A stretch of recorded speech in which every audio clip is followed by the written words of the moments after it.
Baba Jagaban. Baba Jagaban. Baba Jagaban Tinúbú. Adoju ti ni èèyàn ni. You have shamed all of us. Adoju ti ni èèyàn ni.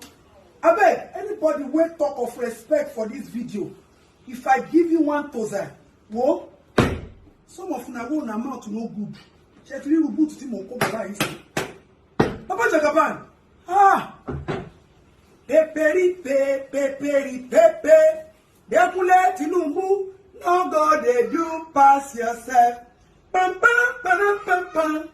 Eti dàgbà ara yín ò yá. Wọ́n ní kẹ́ jókòó afọbajẹ òun dúpọ̀ ọba. Ẹ fagídí ràn yín mọ́ báyìí. You want to go for presidency, Now, eti shame àwọn ọmọ yín. Èmi personally, don't talk and say I no get mouth for your mouth again. Police me ìran yín ṣẹ́. Kẹ́ ní ẹ fẹ́ ṣe nǹkan mi ní ọ̀la báyìí. Máa support yín kò sẹ́ni tó lè bá yín bá mi jà. But lórí ọ̀rọ̀ presidency, we warn you. Afọbajẹ òun dúpọ̀ ọba. Ẹ wá ọmọ kan tó capable tẹ́tí train. Ọkẹ́ tí ẹ sọ pé okay. Ẹ fẹ́ wà ní board tó jẹ́ pé ẹ fẹ́ monitor.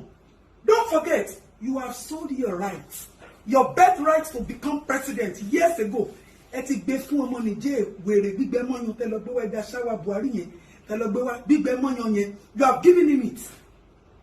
Now, when it's not your turn, ẹ wá sọ pé èmi ló kàn. Èmi ò sọ pé ẹ̀yin kọ́ ló kàn o. But your case be like a hospital and patient wey be say doctor dey on duty, but there's a crisis. The situation is worse. What do they need to do? They will go and bring a specialist. Specialist yẹn ló ń pè ní obedient tó gbé wá báyìí sí. Èmi ò sọ pé Atiku obedient àti Buhari gbogbo innocent o. At least obedient báyìí sí. Ó sì sùn báyìí sí. Baba Jagaban. Today is Independence Day, October 1. Nigeria pé 62. Níbo lẹ wà? Mo ti wá yín lọ sí Ọbalende. I don't find you go Ọbalende police station. Say wey Jagaban. See booth where I don't arrange. Say I will take march at least behind you to support you for Independence Day only. You shame us. A president that cannot lead by example. You are very disrespectful. You are very, very disrespectful. If I thought that you now want to go and rest, Council demands that you announce to the Federal Republic of Nigerians that you want to go and rest for some time. Nobody will stop you. Do I know whether you carry concrete 18 years old or 15 years, 25 years old go? You have a right to rest. I just came back from vacation. Nadia, I branch Primark. I buy this shoe. Bugatti said that they sell at £1,400. You murate me, age you £14. You have the right to rest. But as a disrespectful leader that wants to rule this country, you cannot even take permission.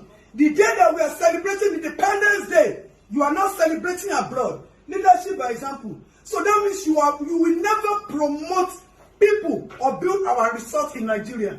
Same thing. That time when you carry body and go London, they say you get arthritis, yes, and do yabi. Bobo TB money. Baba Jagaban. They say leadership by example. Are you forcing your leadership on people, or you really want to lead this country? Because now look at it.